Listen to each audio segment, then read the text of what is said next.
En sortant donc du bac, j'avais donc deux choix, soit intégrer directement une école d'ingénieur, soit intégrer un BTS, pour ensuite, pourquoi pas, pouvoir intégrer l'école d'ingénieur. Et à l'époque, 18 ans, j'avais moins peur de faire 2 ans plus 3 ans plutôt que 5 ans d'affilée, signé directement pour 5 ans. Donc c'est pour ça que j'ai choisi de faire en premier le BTS. Donc avant d'arriver à Polytech, j'ai fait un DUT informatique à Nancy et j'ai choisi donc de venir ici en informatique industrielle parce que justement je voulais coupler ma filière d'informatique avec de l'électronique. J'ai fait un bac STI électronique. Après je suis parti sur un DUT GE2I. Après je suis parti sur une licence SARI. À la fin de la licence ils m'ont embauché en CDD et du coup ça me plaisait pas trop. Du coup j'ai décidé de reprendre les cours et puis de postuler à Polytech. J'ai fait un bac S, sciences de l'ingénieur. Après ce bac S, j'ai préféré m'orienter vers un DUT GE2I. Et après ce DUT, du fait que je voulais faire de l'alternance absolument, donc il y avait soit Valenciennes, soit ici, et vu que Tours m'intéressait un peu plus, donc j'ai préféré partir à Tours. Quand j'ai su que j'étais pris à Polytech, je suis venu faire une journée d'entretien avec plusieurs entreprises. Donc j'ai intégré l'entreprise Chronopost et au final c'est très intéressant. Je m'occupe du test de logiciels qui ont été codés par d'autres. Là j'ai été intégré sur des missions un peu plus importantes où je vais aller pouvoir installer les logiciels que j'ai testés sur des centres de tri de colis à proprement parler. C'est l'IT2I qui m'a aidé à trouver mon entreprise. Je travaille au CEA, donc au Commissariat à l'énergie atomique et aux énergies alternatives. C'est principalement un centre de recherche. Actuellement, je travaille sur un projet qui permet donc d'automatiser un système de distillation et de récupérer toutes les données donc chimiques liées au travail des chercheurs. Première visite de Polytech, j'avais déjà trouvé l'entreprise. Je suis en apprentissage dans l'entreprise Fevlet Transport.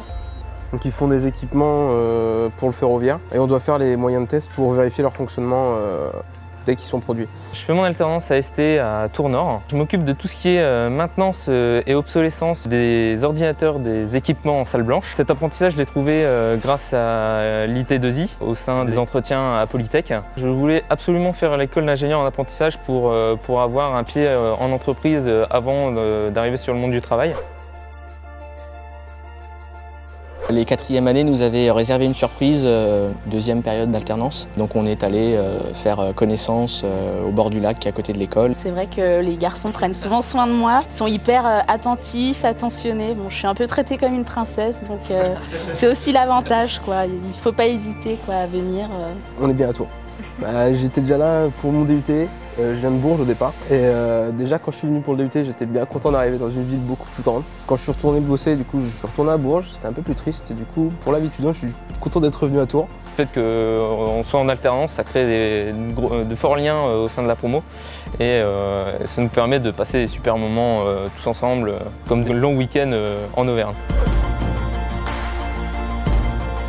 Tous les ans, nous organisons des journées portes ouvertes sur l'ensemble de nos sites. On a un réseau d'entreprises qui est assez important et elles n'hésitent pas non plus, elles, à faire appel à nous pour leurs futurs besoins en apprentissage. L'objectif étant de trouver la bonne entreprise au bon jeune et puis le bon jeune à la bonne entreprise, que tout le monde soit satisfait du partenariat. C'est ça vraiment notre objectif principal. Ça permet de voir comment la personne se comporte au sein de l'entreprise, d'avoir une quasi-certitude sur les compétences ou non de la personne et de pouvoir embaucher après une période de 3 ans quelqu'un en sachant que cette personne va être opérationnelle tout de suite et qu'on va pouvoir lui donner des responsabilités directement et le faire progresser au sein de l'entreprise. Apprendre à se connaître tout au long de l'apprentissage nous permet ensuite d'intégrer un collaborateur dans les meilleures conditions. Nous avons eu plusieurs succès en travaillant notamment avec Polytech puisque nous avons formé plusieurs apprentis.